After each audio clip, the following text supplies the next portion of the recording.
Hi ಸ್ನೇಹಿತರೆ, welcome to my YouTube channel. ಇವತ್ತಿನ recipe ಮಾವಿನಕಾಯಿ ಚಿತ್ರಾನ್ನ ಹೇಗ್ ಮಾಡೋದು ನೋಡೋಣ ಬನ್ನಿ. ಇಲ್ಲಿ ನಾನು ಒಂದು ಈರುಳ್ಳಿನ ಕಟ್ ಮಾಡ್ಕೊಂಡಿದ್ದೀನಿ, 5 ಮೆಣಸಿನಕಾಯಿ ಹೆಚ್ಕೊಂಡಿದ್ದೀನಿ, ಮತ್ತೆ ಕರ್ಬೇವು ಕೊತ್ತಂಬರಿ. ಇಲ್ಲಿ ನೋಡ್ರಿ, ಒಂದ್ ಮಾವಿನಕಾಯಿನ ಚೆನ್ನಾಗಿ ಅದನ್ನ ಸಿಪ್ಪೆ ತೆಗೆದ್ಬಿಟ್ಟು ಚೆನ್ನಾಗಿ ತುರ್ಕೊಳ್ಳಿ. ಒಗ್ಗರಣೆಗೆ ನಾನು ಆಲ್ರೆಡಿ ಎಣ್ಣೆ ಹಾಕಿದ್ದೀನಿ. ಸಾಸಿವೆ ಜೀರಿಗೆ ಹಾಕೊಳ್ಳಿ. ನೆಕ್ಸ್ಟ್ ನೋಡ್ರಿ, ಕಡ್ಲೆಬೇಳೆ ಹಾಕಿ.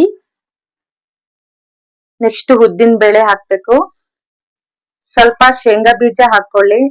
ಚೆನ್ನಾಗಿ ಮಿಕ್ಸ್ ಮಾಡಿ ಫ್ರೈ ಮಾಡ್ಕೊಳ್ಳಿ.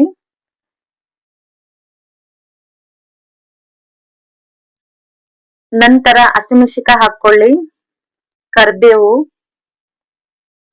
ಚೆನ್ನಾಗಿ ಫ್ರೈ ಮಾಡ್ಕೊಳ್ಳಿ. ಹಸಿಮೆಣಸಿನಕಾಯಿ ಚೆನ್ನಾಗಿ, ಮತ್ತೆ ಈರುಳ್ಳಿ ಹಾಕೊಳ್ಳಿ. ಈರುಳ್ಳಿನೂ ಚೆನ್ನಾಗಿ ಫ್ರೈ ಮಾಡ್ಕೊಳ್ಳಿ. ಮತ್ತೆ ತುರಿದಿರುವಂತಹ ಮಾವಿನಕಾಯನ್ನು ಹಾಕೊಳ್ಳಿ. ಚೆನ್ನಾಗಿ ಫ್ರೈ ಮಾಡ್ಕೊಳ್ಳಿ. ರುಚಿಗೆ ತಕ್ಕಷ್ಟು ಉಪ್ಪನ್ನ ಹಾಕಿ, ಸ್ವಲ್ಪ ಅರಿಶಿನ ಪೌಡರ್ ಹಾಕಿ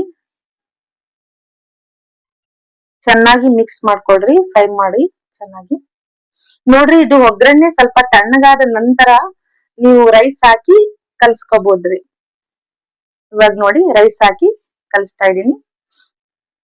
ಎಷ್ಟು ಟೇಸ್ಟ್ ಇರುತ್ತೆ ಅಂದ್ರೆ ನೀವು ಒಂದ್ಸಲ ಮನೆಯಲ್ಲಿ ಟ್ರೈ ಮಾಡ್ರಿ ಸ್ನೇಹಿತರೆ. ಹೇಗಿದೆ ಅಂತ ಕಮೆಂಟ್ ಮಾಡಿ. ಪ್ಲೀಸ್ ನಮ್ ವಿಡಿಯೋ ನಿಮ್ಗೆ ಇಷ್ಟ ಆಗಿದ್ರೆ ಒಂದ್ ಲೈಕ್ ಕೊಡಿ. ಹಾಗೆ ಸಬ್ಸ್ಕ್ರೈಬ್ ಮಾಡೋದ್ ಮಾತ್ರ ಮರೆಯಕ್ ಹೋಗ್ಬೇಡ್ರಿ. Thanks for video watching. Bye.